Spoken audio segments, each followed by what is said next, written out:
All right, here we are for another edition of Office Hours with Attorney Benjamin Krause. I am your host, Benjamin Krause, and today we're going to be talking about Veteran Readiness and Employment Program issues. We're going to get into a couple different stories here. One is going to be a success story from a veteran who was just approved to be a nurse practitioner, so we're going to bring that story to you. We're also going to talk about some of the issues that veterans are dealing with when they're working with a vocational rehabilitation counselor and trying to get approved for VR&E benefits. And so I want to talk a little bit about this. But before I do, I am going to go into the group and click on the @everybody to make sure that everybody knows to tune in. So we have, if you're watching this on a different platform, we have a group that is on Facebook. Let's see here. I'm going to do the @everyone. We are live for office hours. Please leave comments with any questions about VR&E. Okay, hopefully people tune in. All right, sorry about that. Click the link to comment. Click the link below to comment. Okay, there we go. So we've been having some issues with Facebook. As many of you know, Facebook has kind of broken its algorithm if you're not like one of the preferred voices on it, which, you know, I think anybody that is critical of the federal government at this stage in the game is likely not a preferred voice. And I am one of those with respect to veterans issues. And so I don't anticipate that a lot of our members see this when I do it. So we end up needing to send out notices to members to let folks know that we are live. And so having said all that, now I'm going to jump in to what we're going to talk about today. So if you have a question, by the way, while you're tuning in, and you're wondering who is this guy or what is it about this group or what's a veteran? So hopefully if you're watching this, you already know what a veteran is. Hopefully if you're watching this, you probably already know what Veteran Readiness and Employment is, which if you don't know what that is and you're a disabled veteran, you may be interested in finding out that there is a benefit out there that is funded up to almost $2 billion annually with 1,000 counselors that provides free education to veterans to become doctors, lawyers, business executives, professors, you name it. It does it. The program paid for me to become an attorney, and I now have a large portion of my practice dedicated to helping other veterans become doctors, lawyers, executives, and other leaders in society. So that's what I do for a living. I've been doing it for quite a long time and am relatively well known within the Department of Veterans Affairs for better or for worse based on what I do. Some of them love it. Most of them don't, but that's life, man, when you're doing this type of work. So having said all that, I'd like to begin with a public service announcement. So if you are a veteran about to move and you are not sure where to put things, I strongly suggest that you put your most important cords in a box and you hold them tightly to you, especially if you're a veteran with traumatic brain injury like myself, because you may never see the cord again, and then you'll have this happen. And so now I have this luxurious bushy beard. You know, I'm pretty soon I'm going to look like that Oliver guy, you know, with the red beard, except I'll have like a little bit of a touch of snowballs on my chin. So this is not snow or dandruff. It is the result of getting old. So anyway, if you don't want to look like this, make sure that you put your shaver cord that is very unique. See that? That's not a normal cord. I have no idea where to get one. And now I can't shave. So anyway, that's the nuts and bolts of the issue here. I see some folks are starting to ask questions. Awesome. I'm going to get to those questions in a little bit. Just so that you're aware, if you click on the link, so the link says ecam.live/connect. If you click on that, I can see the comment. I can only see comments in Facebook and YouTube. Otherwise, I can't see the comment. LinkedIn, unfortunately, is not synced up with this software yet, unfortunately. So that's just kind of how it is. So anyway, hopefully we get that. Hey, Amy, good to see you. I'm not sure what about healthcare. Okay, I am not sure what that is about. So, okay. Well, anyway, so somebody named Amy wants to talk about other things. So, if you want to talk about those other things like healthcare issues, this is maybe not the correct. It's about veteran readiness and employment, and not that type of challenge. Although the good news is we are. Some of you may not know this. I haven't talked a lot about it, but I am in the process of building out a nonprofit that will help veterans in the areas of veteran rights where the Department of Veterans Affairs frequently has issues. Those tend to be in areas where veterans can't also seek legal help because there's, quote unquote, no money in it, right? So if you can't get an attorney to help, frequently you're stuck with either a VSO, which sometimes they're great and sometimes not, or you're stuck at the whims of the VA, which is horrible. And so one of the things that we're working toward is to provide help and assistance directly to the veterans that fall outside of the scope of traditional assistance. And so, as most of you know, veteran service organizations generally focus on disability compensation benefits only. Many attorneys also only focus, when they say VA law or veteran law, they're really referring to only disability compensation and nothing else. I am, okay. Anyway, I am not one of those attorneys. So we focus here on veteran rights related to healthcare, related to clinical appeals, other types of things. And anyway, so yeah. And to Amy, hey man, free country. I fought for the Constitution, hopefully just like you did. And so I have a right to speak, and so do you. And that's it, man. Get your own channel if you don't like it. But that's my take on all that stuff. So, but anyway, we're here to talk about veteran readiness and employment. I see Bamboo has a question. Happy to provide feedback on that. And then another person talks about benefits, tuition, a master's degree. Yeah, all the time. VRE paid for my JD, Juris Doctor.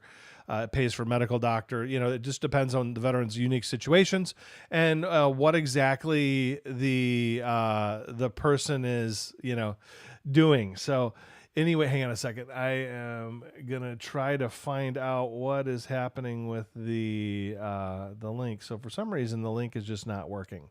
So anyway, it is what it is. And so we're going to be talking about a couple things. The biggest thing that we're going to talk about today is a success story of a veteran who ended up getting approved to be a nurse practitioner, or is in the process of being approved. I wanted to share that success story because I feel like for a lot of veterans who already have some kind of education, the program can be very daunting. And so having said that, we're going to talk about this particular nurse practitioner or soon to be nurse practitioner who was approved very recently. And Amy, hey, if you don't like what I'm talking about here, you're kind of trolling at this point. It's annoying. So feel free to just not tune in. Okay. We're here to help veterans that need this type of information. It sounds like you have some issues. So I would just, tune out, right? Because this is America and you can shut off the channel. So no big deal. You don't have to watch it if you don't want to. So anyway, having said that, with nurse practitioners, basically, this particular veteran, I'll just call him Ben, had written in late last night to our group. He wrote in, just got off the phone with a counselor who said they're going to write up my entitlement for nurse practitioner, which is totally fantastic. Okay. So this particular veteran was an LPN and that's usually a licensed nurse, but went through the RN program, used up most of the GI Bill, and happened to have a lot of challenges as being a regular nurse on the floor because of their disabilities and have been causing a significant amount of problems. And so Ben, in this context, applied for VR&E, and he was able to get approved for the goal of nurse practitioner. Now, to get approved for that, usually it's either a master's in nursing or it's a doctorate in nursing, depending on what the circumstance is and what education is available to you in that particular area. So having said that, let's see here. I'm going to try to see what else.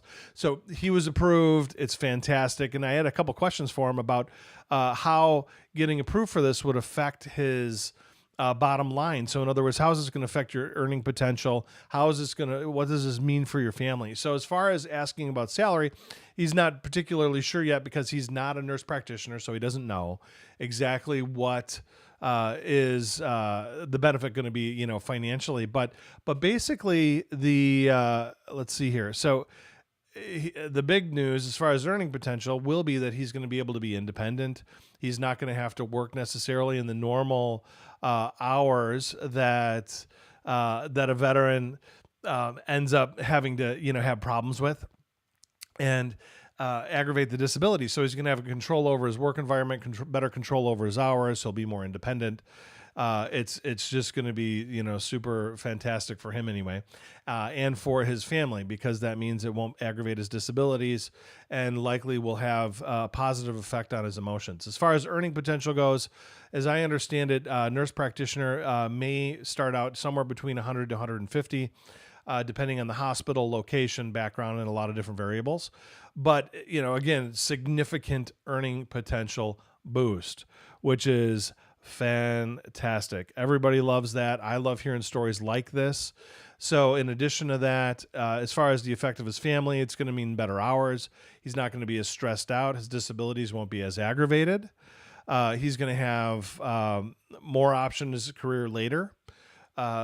This is a huge win. Oh, and by the way, one thing that a lot of vocational rehabilitation counselors don't factor in, and a lot of administrators in the VA don't factor in, is that when a veteran has a positive outcome and they end up earning more, they end up there's been some research to suggest that after a few years, those veterans will end up with a significant increase in the amount of taxes that they pay, to the extent that after a few years of working in that field, they will pay back the money that the government paid in toward their training, which is a win for everybody. So when veterans are better served by VR&E and they get an appropriate training goal or profession, they end up with a pretty significant boost, not only in taxes but also in earning potential. Everybody wins. So I think this is a really particular good outcome for America, good outcome for this veteran,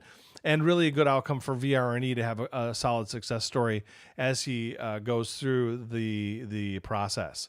So anyway, having said all that, now I'm going to get into the main point of this talk, which is this issue of, let's see here. I'm going to pull up what it is. Okay, we're going to talk about, at this point, what is VR&E. So there's been a lot of discussion about what it is and what it isn't over the years.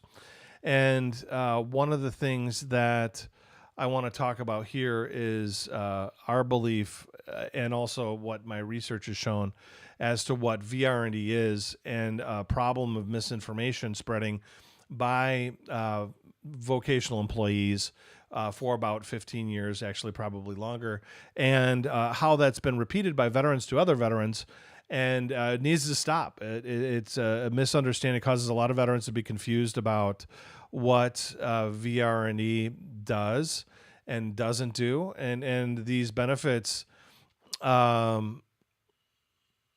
So anyway, I'm being trolled right now, and so I'm like trying to respond respectfully when I'm being trolled, and it's like a little bit distracting.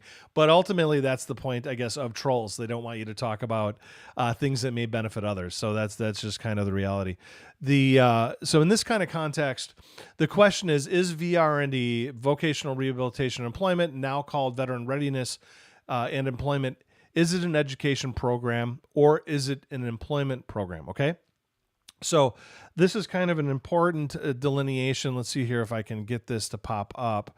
And so basically, what we have within 38 USC 3100, which is the purposes of the program. Just give me a quick second. I'm going to move this over and then back. Okay. So basically, hang on a second. There we go. So for this particular program, the argument is that has been put forth and has shown up in our group on Facebook is VR&E is not an education program. It's an employment program. If you have a degree and can't do a job that doesn't exacerbate your disabilities, there's no reason for them to pay for additional schooling. If you can show, and it kind of goes on, right, on and on. Anyway, but the question here is it an education program? Is it an employment program? Is it both? Is it neither? What is it? And so at the end of the day, what's interesting about this program is that it does utilize a significant amount of education regulations. So that's the first part. So when you look it up in Part 21 of the CFR, it falls within Veteran Readiness and Employment and Education.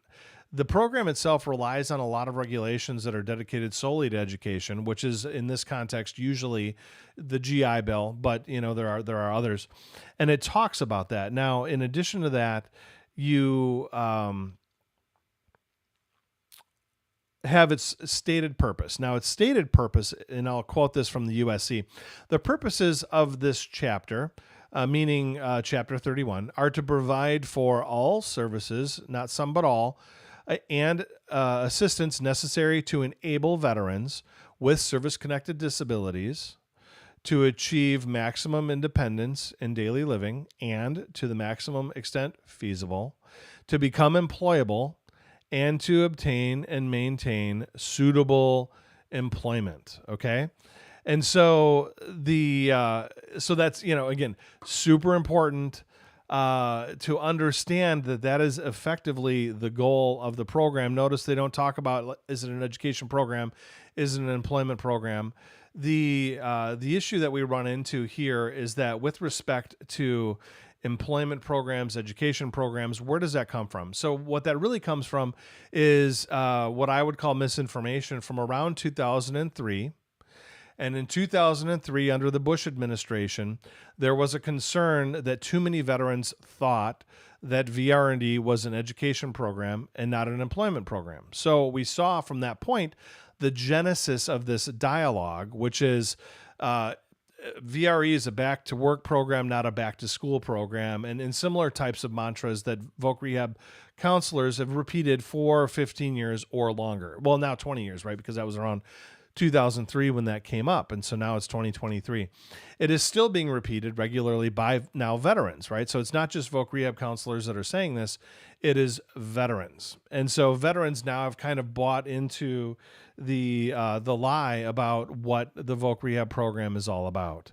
Now, if you wanted to get a little more granular and dip into the CFR, so this is 38 CFR Part 21. 21.1 further interprets the purposes just a little bit, but it's effectively the same. So within that respect, purposes, it says the purposes of this program are to provide to eligible veterans and with compensable service-connected disabilities, all services and assistance. So again, all services and assistance necessary to enable them to achieve maximum independence in daily living and to the maximum extent feasible to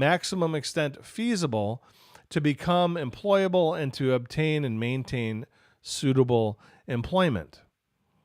So again, this kind of expands on, it's an employment program, right? Is it an employment program? Not exactly. In fact, technically, it is a vocational rehabilitation program, which in and of itself is not an employment program. An employment program is really just a placement program, right? That's generally what it is.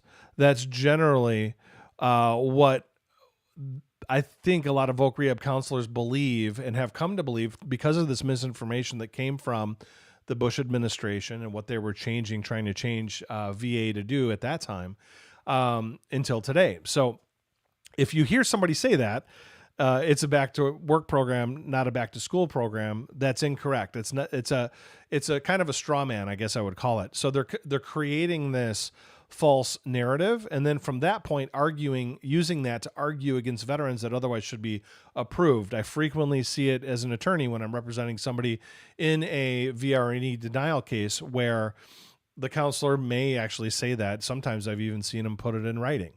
And it's false. It's not a correct interpretation of what VR&E does or what it can do for veterans.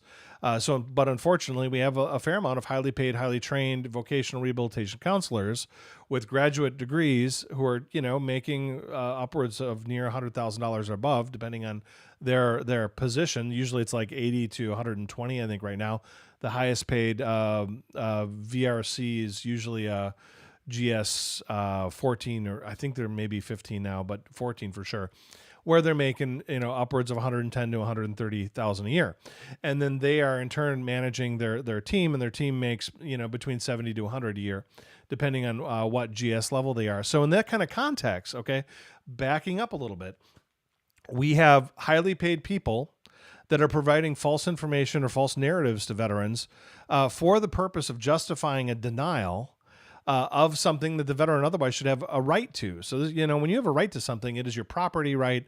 This is something under the Constitution that we believe in our country, and you deserve due process, fair process, and VR&E should be giving you correct information on which the counselor is basing their decision and on which the veteran is making their own decision, okay? Anyway, yeah, the troll's back. I'm kind of blown away today about it. So anyway, I'll have to report it to Facebook, I think, at this point, because it's really odd. So they're threatening to SWAT my house while I'm talking about VRE benefits. So that's kind of cool, which is a crime. Whoever's behind that probably false profile, it is a crime to SWAT somebody especially in the middle of a talk about this. And I'm an attorney, so don't do it. It's illegal, and I'll find out, and we'll, deal with it under appropriate channels. So don't do it.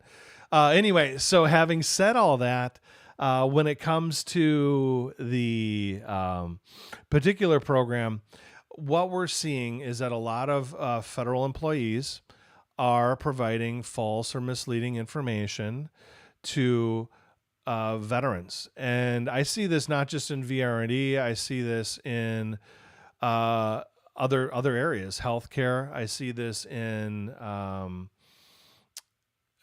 what else? Disability benefits. I mean, so a good example in disability benefits relates to special monthly compensation, SMCT, which is for traumatic brain injury, veterans with traumatic brain injury that require a caregiver in the home. The VA is all over the map on this particular benefit and when a veteran should or shouldn't qualify for it. And the difference between the benefit for SMCT veterans is basically $10,000 versus $4,000. Now, that's a lot of money, especially tax-free money, that the family could be using to get help in the home, to buy appropriate gear for the veteran, protective systems, things like that, to make sure the veteran is taken care of, safe, to make sure the family is taken care of, safe. That's a lot of money. And yet, in many of these regional offices, I see and I see the emails from heads of the appeals teams misleading veterans about what the benefit can do and the requirements for the adjudication of SMCT. Again, one example of many. Others relate to like healthcare benefits. Others relate to clinical appeals. Others relate to caregiver appeals and what that looks like, right? So we see a lot of VA employees that either have inadequate training or it's incompetence on purpose, where the leadership knows that they're incompetent and they're providing false information to veterans, and they're essentially weaponizing that for the benefit of maybe the bean counters or for the purse strings of the agency to pay less in benefits. I mean, that's kind of how it is. So going back to VR&E and what these particular issues are, what we're looking at is with respect to this and whether it's an education program or an employment program, what a lot of VRCs will fail to tell you is that when it comes to this employment program narrative, which again, this is just a narrative, just like anything else that's false. When you get into this narrative, they fail to reflect and respond to veterans about training. And the fact, I mean, even when you look at, let's see here, let me pull it up. So when you look at the beginning of the regulation, notice here it says, for under purposes, training and rehabilitation for veterans with service-connected disabilities. Okay. Oh, hey Jack, I'm on the thing, bud. Hey, you gotta go. I'm on the. Okay, sorry. I'll talk to you in a second. Sorry about that. So anyway, so when you're looking on the actual website and what it's saying, training is first, right? So training under purposes, training. That doesn't say employment. It doesn't say getting people jobs. It just says training. Okay. So I think it's super important. Again, VRE, they don't really, and I know this is true, they don't read the regulations. They definitely don't read the statutes. They generally read only the M28C policy, which used to be called the M28R. And that's it. And even then, they don't really read it. They just kind of follow groupthink and some of these mythical narratives of the elusive, like here it's like Sasquatch, like a lot of things with VA, where it's made make-believe. And somebody saw it once, and so they just repeat this narrative. And so it is not an employment program. That's not what it is. Not what it is, not what it is, not what it is. It is a vocational rehabilitation program, which is neither an employment program or a back-to-school program. It falls in the middle, in between those things. But if you believe it is either an employment program only, you will be deceived, and you will probably end up with an adverse decision. So I just want to point that out to everybody watching this, okay? This is what it's about. But again, there's misinformation in the system. It is being definitely given to us by the federal government, by the vocational rehabilitation counselors. And now a lot of veterans repeat the same myths about what the program does and doesn't do. It's just, frankly, it's untrue. Okay. And so having said that, that's the gist of it. It is neither an education program, nor is it an employment program. It is in the middle. It helps veterans that can't get employment, but are wanting to be active. That's called independent living program. It helps veterans who are all over the map when it comes to their disabilities and the disabilities affecting them. And again, when you go back to the code, the United States Code, as it relates to its stated purposes, I'll read it again just so that you're aware, and look this up. If you're watching this and you're a little bit confused, type into Google and search 38 USC 3100. That is the purposes for veteran readiness and employment. And it reads, again, the purposes of this chapter, meaning chapter 31, are to provide for all services, all services and assistance to enable veterans with service-connected disabilities to achieve maximum independence in daily living, and to the maximum extent feasible to become employable, and to obtain and maintain suitable employment. So going back to the misinformation on whether it's an employment program, the veteran repeated to one of my veterans in the group, if you have a degree and you can do a job that doesn't exacerbate your disabilities, there's no reason for them to pay for additional schooling. There is an error in this rationale, a legal error, okay? This is false information. It comes from counselors that are repeating this narrative, okay? Exacerbate disabilities and then do a job. That's not what we're talking about here. Maximum extent feasible is what we're talking about. We're talking about becoming employable and to obtain and maintain suitable employment. Not just a job, folks. Not just a job, okay? Not a forklift driver at Walmart or a greeter, okay? Because that's always the example I tend to use, because I feel like it illustrates the absurdity of that argument. So you're telling me that a job, so if with my degree, if I go get a job as a greeter at Walmart, that somehow that satisfies this requirement? Well, no, that's erroneous. But there are a lot of counselors out there that believe it. There's a lot of counselors out there that believe veterans should not get graduate training, much less doctoral training, which is absurd. That's just not part of the equation here. But they are out there, and they're denying veterans all the time. Again, they're denying veterans all the time. It's incorrect. It's erroneous, okay? And so when I look at this type of statement, the error is a job. The belief that with your degree you can do a job. Well, that may not be a suitable job, okay? A suitable occupation. And a suitable occupation is an occupation that is consistent with the veteran's aptitudes, abilities, and interests. Within abilities, it basically means also that it can't be contraindicated by your disability. So if you have a certain type of disability that prevents you from doing a particular job, and that's, in the ballpark of the only jobs that you can get, then that's a problem. And that means the person can't, is not suitably employed. Okay. So I want, hey there, I want to, I wish I could see this. I can't see the names except for Amy Hunt for some reason. I can see her, but I can't see anybody else who's commenting other than Facebook user, which is really too bad because I'd like to call some of this stuff out because I find it to be very useful. But anyway, that's the gist of it. So is it a employment program or an education program? It is really neither. However, 70% of veterans that are found qualified to or entitled to receiving VRE benefits do receive long-term training. That is generally education. So when the program, more than 1/3 of the veterans in the program receive education, I'm a little confused here because it kind of sounds more like an education program than only a back-to-work program. However, the caveat being, your education must be in a direction that will hopefully land you a suitable occupation or job, or it must help you, start a small business, or it must help you do other things. So there's a lot of variables there that are nuanced and underappreciated by the camp that continues to mislead veterans about the program being only an employment program. That's not a correct way to characterize what the program can do. And when you do that, it's confusing. Another thing to keep in mind is that the VA has consistently changed the name for Chapter 31. It used to be called Vocational Rehabilitation and Counseling. Okay? Again, Vocational Rehabilitation and Counseling, which in my opinion is a better way to explain it. Well, then they felt like, veterans somehow think that we're more of an education program. Well, it's not even in the name, but okay, fine. Yeah, right. I see you, Bamboo. It must be a disgruntled VRE counselor.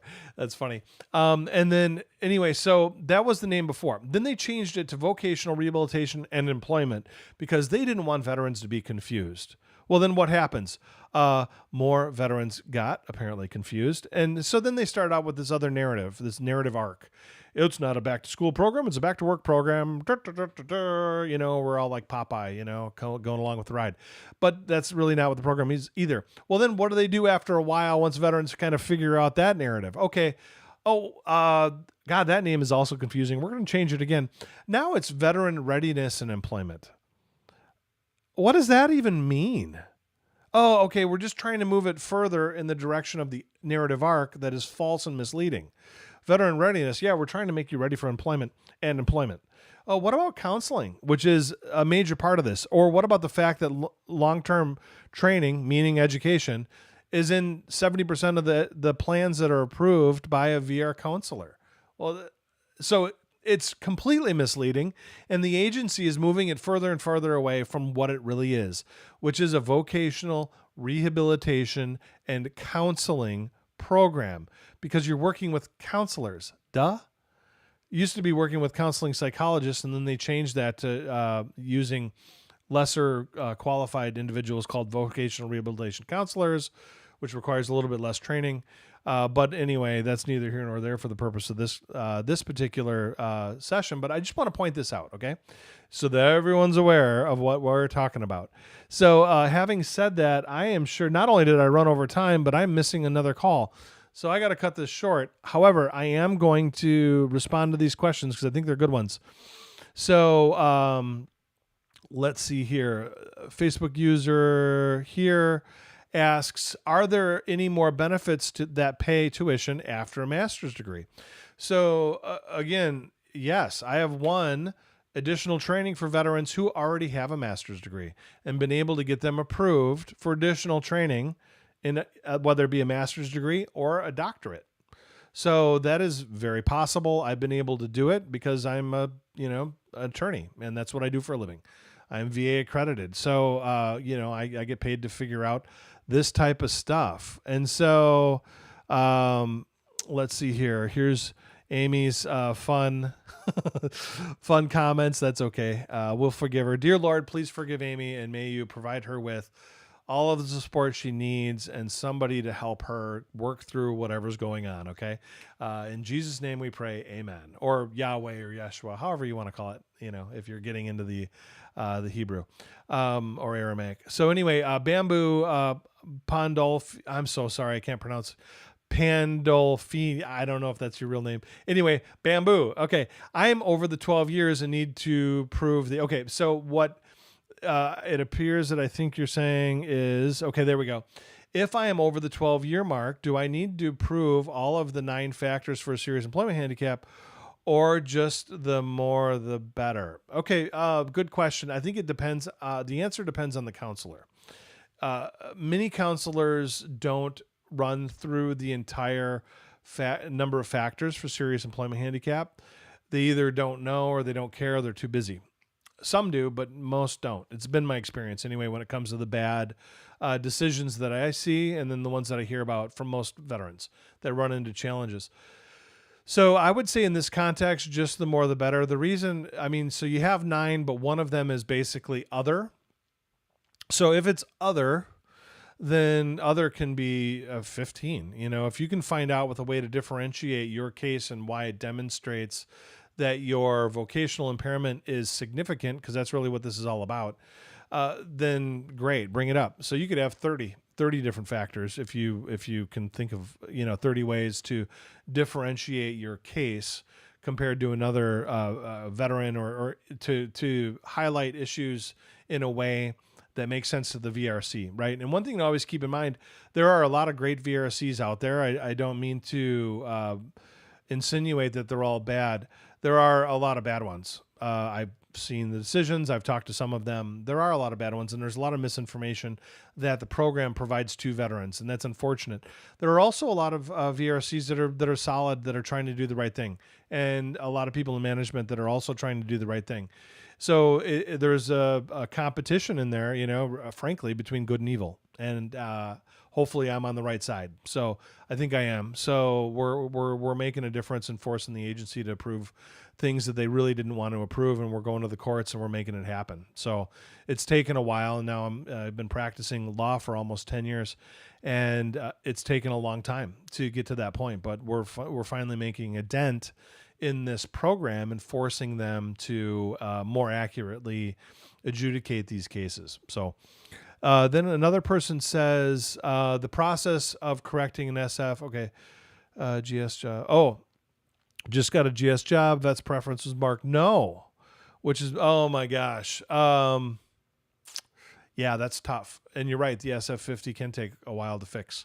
I don't have a solution there, but good luck getting it done, and maybe we'll find out, a little bit more about what's going on.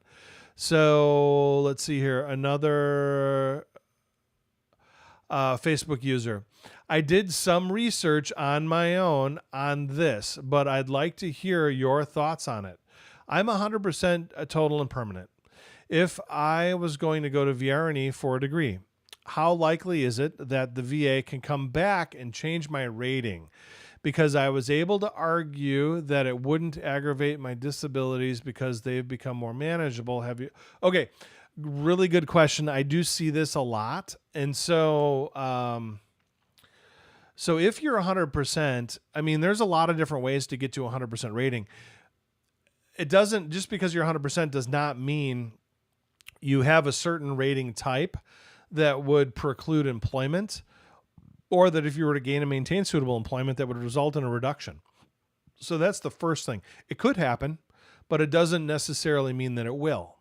And so an area where it could would be, let's say, a veteran that has a 100% permanent total, but it's 100% for PTSD, where somebody adjudicated it and they found that the veteran had total work preclusion or something like that, where basically means that you can't, because your disabilities are so bad, you cannot have a normal job. It's impossible.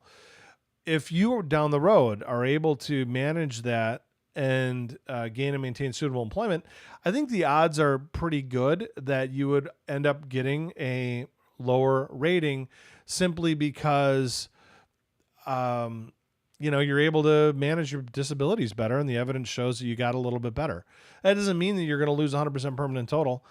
You could have a bunch of other disabilities that are socked onto that to where you might get a PTSD rating lowered to 70 or even 50%, but because you have like sleep apnea or sinusitis or some other kind of conditions that are equally as high, the bilateral knee conditions, let's say, or something like that, you could still maintain the 100% permanent total, which is part of why you have the permanent total rating, because the VA doesn't think even if if that particular mental health rating goes down, that the other ratings are essentially static anyway, and you're never going to go below 100.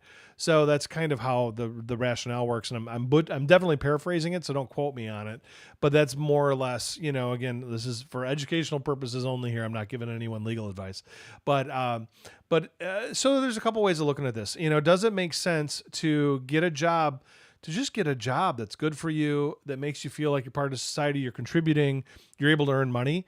I will tell you, the money that you do earn in a job that you like after proper training is going to be a far greater than any money you'll get from the VA for the most part, unless you end up needing SMCT or R2 or something, and then you're in a whole different ball of wax anyway at that point, if that's the case. But for most veterans where you have aid in attendance or SMCS plus 100% for housebound or something of that nature, then I think that you're going to be, happier and better off if you try to get the job anyway, and maybe you get it and you earn, between 50 to 100,000 a year because you're in a job that required technical training or some specific training anyway, that makes you, have a skill set that people want to pay for you to do. That's going to be a lot more than you get, the 40 grand you get anyway. And even if your rating goes down to, let's say 90, 80%. So then that's a deduction of maybe like 20 grand a year, but you have a job that's 60. So it totally offsets at that point in my mind. But that's my take on it. I would rather be contributing to society, be happy, be, fighting for something, working something, moving something forward, than to not. So that's my take on it. I think it's worth the risk of the reduction to have training that makes you feel like you're, that would really help with probably mental health and also maybe physical health, just so you move around a little bit more. So that's my 2 cents there. But let's see here. So one Facebook person writes in, and we hope that you get their IP address and go get them, Ben. Thanks, whoever said that. Yeah, I was pretty irritated about that for a second. But anyway, so somebody else writes in, my husband graduated with a bachelor's degree with the help of VR&E and hasn't been able to land a job in any GS position.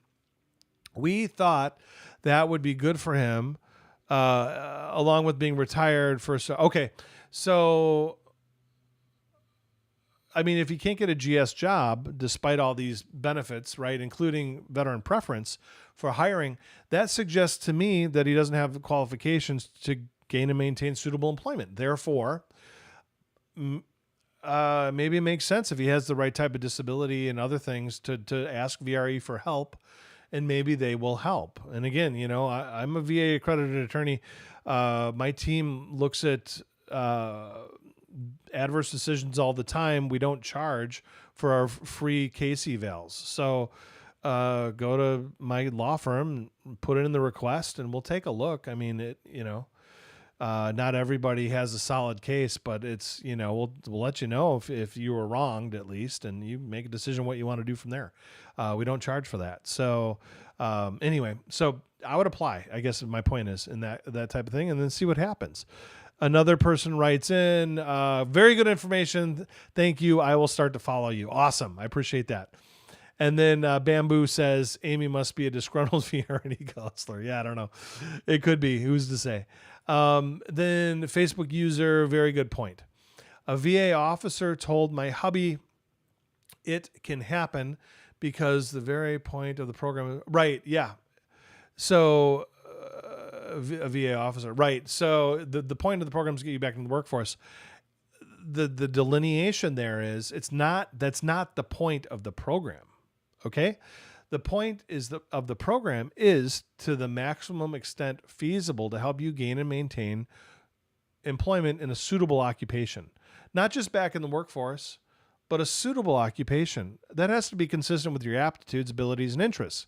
I would argue that if you have a high aptitude, doing something that's below that aptitude is not suitable either. And if it's not consistent with your interest, well, then what's the point? Then again, Walmart, right? Be a greeter, again, nothing against greeters at Walmart, but it's a low skill job. Okay. That I think a lot of people don't want to do if they can avoid it. So here is Facebook. Okay. The newly hired federal employee that has an SF issue. Oh, okay. Will need to contact their HR. Oh, this is right. Good. If the HR is giving you a hard time, contact OPM. Office of Personnel Management. Okay, great feedback. Thank you for that feedback, whoever you are. Then final question from me. I wish I could see who this is. All right, who is this? Now I'm wondering, who is this? Okay, final question from me. Of course, it's not refreshing, so I can't see. Hang on a second. Okay, final question from me. Where to go? There it is. Final question from me. Oh man, there's a bunch of questions on here that aren't updating. Final question from me. So this is Garrett. And Azil, thank you. I appreciate that. Hey Garrett, I see your question now on Facebook. So with VRE, I've heard that you need to have a medical certificate for flight training before. Oops, now it's moving. Before going into the program. Is that true? Because I need an expensive special assurance. So is that true? So I would argue, I guess it's true insofar as if a VRC requires that before they approve your program, then for that person, yeah, it's true. Is that a situation where you could get reimbursement for it? Possibly later. But you want to get approval for it first, right, for potential reimbursement. Additionally, there's a lot of problems with VRE right now and has been for over a decade or longer where they don't know how to write plans correctly and they just change the form for it. So they don't really know how to do it. In a perfect world, if a veteran wanted to be and had an aptitude for becoming a pilot, and they were able to, maybe appear that they're going to get into a training program, all that, I would write a plan that is, sequential, where the objectives include getting approved for getting the type of expensive issuance that you're talking about as part of the program. And then if you don't get it, well, then guess what? You amend the program because it's no longer possible for you to become a pilot. I think, VRE does a huge disservice by making veterans kind of swing in the wind, in my opinion, by not having comprehensive plans. And I just really think that that's a shame. They should do more and do better about that. That's my opinion. Let's see here. So Austin says, I was told my VSO that VRE is voc rehab and shows rehabilitation, which may lower my overall percentage. I don't believe this is true. What are your thoughts? So you might, so if you have a TDIU claim as an example and you apply for VRE, and I can't remember when it happens, but there is an actual trigger where VRE has to notify, I believe it's either the appeals team or the regional office, that you applied for VRE program and kind of the circumstance around that progression. So if you have TDIU, yes, 100%, they will absolutely notify the regional office that you're in trying to get, improve your circumstance. Part of the reason being is in the event that you are successful, they don't want you to have an overcharge where you get paid more than you should and then you got to pay it back. That's, challenging. So you don't want to be in that position if you can avoid it. And so it's kind of a catch in that sense.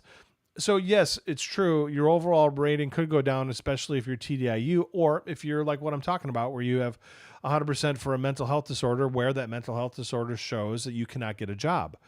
but then suddenly you're able to get a job. Well, then your rating might go down. Now, should it go down while you're in training? I would argue it shouldn't, but that doesn't mean that VA won't do it. It just means that unfortunately you're going to have to go to a VSO or an attorney like me to go get help. And that's, the unfortunate nature of the program that we have right now, because it is, in my opinion, adversarial, even though it's not supposed to be, but that's just what it is. So anyway, I hope that helps. And then, so James writes in for Garrett, they likely need assurance that you can obtain an FAA Class 1 medical so you can obtain a commercial license. That's true. But again, what I would argue is, if that is required, that it should be part of your plan.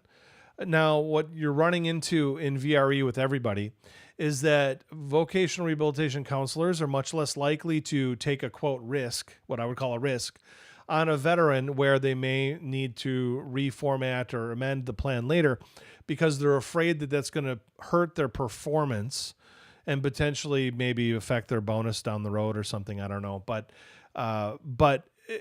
they're just more, VRCs are reluctant to approve things that may be out of left field, more so than they used to be before the agency tightened down on performance protocol. So it gets into like the fiscal responsibility and fiduciary obligations, where a voc rehab counselor, they usually won't explain this, and they should. It's unethical to withhold this from veterans. But they have a fiduciary duty to VA. And part of their, again, one of these mantras deals with them having a duty to VA when they're approving these plans. Because of that, they are less likely to take risks on veterans, because their performance is tied to errors. And if they have errors in their fiscal responsibility, right? So they're much less likely to approve things that they might have approved 10 years ago. And so as a consequence of this, they penalize veterans that may otherwise, be solid candidates for these types of programs by, basically withholding benefits wrongly, or not starting the program when they should, or, not basically providing the initial supportive benefits like MCAT, LSAT, standardized testing, and then also things of that nature that help you get into a solid program and do well. And so they don't approve that type of stuff in many instances, which is a shame, because most people know in order to do well in the LSAT, the MCAT, to pass the bar, to get licensed as a doctor, all this stuff, it requires prep. And there are professional training programs that help with that prep, so you pass, because it's hard. It's not easy to do. I used the Barbary, and that was paid for. Now veterans are having a hard time getting these programs paid for that are required in many ways to do well in standardized testing. It's really a shame. So anyway, having said all that, God bless. And again, I'm going to pray real quick. Dear Lord, thank you for everybody on this. Thank you for everybody that took the time out of their busy schedule to participate. Pray for those that are really aggravated right now with how VA is treating them and feeling like they're being treated harshly or poorly or victimized. And we ask, Lord, that you provide individuals that are appropriate, that are well-trained to help these individuals to get what they need so they become productive members of society. And Lord, we ask for you to open the purse strings up within VR&E so that more veterans can become leaders in America, because we're desperate for more veteran leadership. And VR&E has an opportunity to do that, has an opportunity to create more doctors, more lawyers, more counselors, more psychologists, more business executives, you name it, it can do it. But there is a dark cloud over this program that is holding it back, Lord. And I ask that you shine light on this. You help me do it. You help others do it. And I ask, Lord, that you really break down the dam so that veterans can get access to this benefit when it's being wrongly withheld by these federal employees, Lord. It's time. We through our tax dollars fund this program. We pay for the salaries of these VA employees. They are our servants. We are not there to serve them. And we ask, Lord, for a tide change so that the federal servants that are out there, not just in VA but elsewhere, understand that they are there to serve us as Americans and not the other way around. We thank you so much in Jesus' name. Yeshua, praise God. Amen. Okay. Have a great weekend, and otherwise, take care. Bye for now.